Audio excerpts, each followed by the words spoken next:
Good day, Litizens. Welcome to Rob Hydroponics. Today, akong itudlo sa inyo ang pagbutang og coco pit diri sa atong styro cup, no? Kini nga styro cup, guys, DIY ni siya, na ano na siya slit, no? Ano siya yung mga bangag diri. Kay supposedly ang gamiton gud nato for hydroponics farming when it comes to lettuce growing is net pot, no? So net pot, but unfortunately, dili pa siya available din sa atong locality, sa atong mga aggregate store. So the reason why nag-DIY ta og styro cup para diri nato ibutang ang coco pit as ato ang planting medium, no, sa ato ang hydroponics lettuce. So this is our coco pit. This is already sterilized. So ni-undergo na ni siya og boiling process, guys, no, para mapatay ang mga pathogens, mga fungus, fungi, no, bacteria, and other mga matters, no, nga naa dinhi nga detrimental sa growth sa ato ang hydroponics lettuce.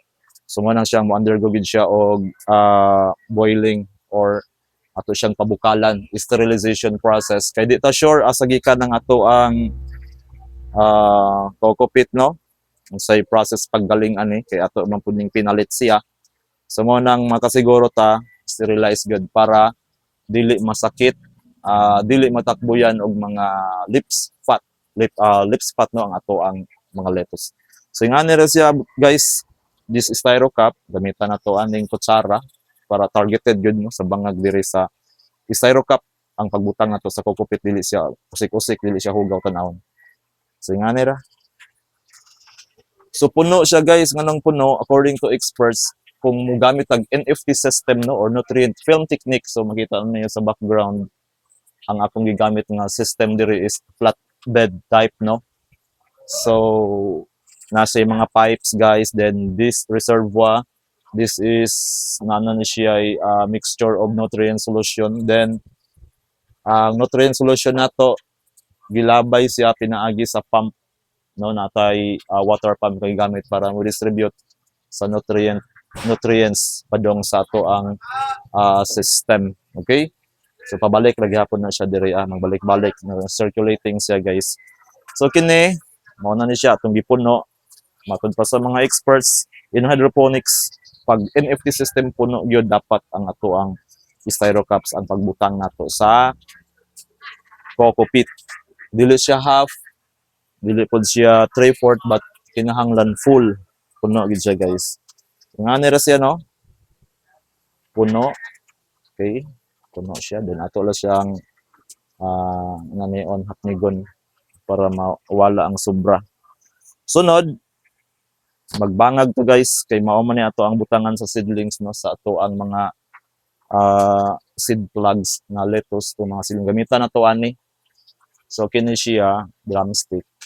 So na siya ay rounded nga tumoy. Kini wala na nagamit, guys, ako lang DIY gyapon ni siya para pangbangag nato, no. So pwede ka mo gamit og other materials like steel, bamboo, basta kay rounded siya. Mao man natong gamiton pag buslot diri. So kini nga tong buslot nga gibutang sa coco pit, diri na to itanom ang mga seedlings. So yung ano siya ka simple, guys, oh. Diri ko sugod. Bangag. So dali ra kaayo. Siguro nimo tuslok-tuslok ning drumstick. So yung ano siya human, pa-create na din siya og bangag ngayon ani. Pakita nako.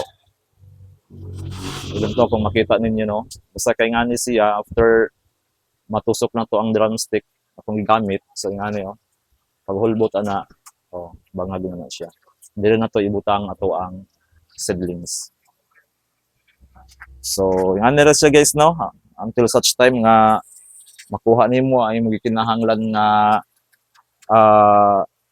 styro cup with coco pit, kay based po na sa imong number of seedlings nga imong i-transplant. I hope na mo yung nakuha nining atong short tutorial, pag-share na ko sa inyo sa mga practices nga atong gibuhat din sa Rob Hydroponics. So salamat sa pagpaminaw og maayong adlaw kanatong tanan.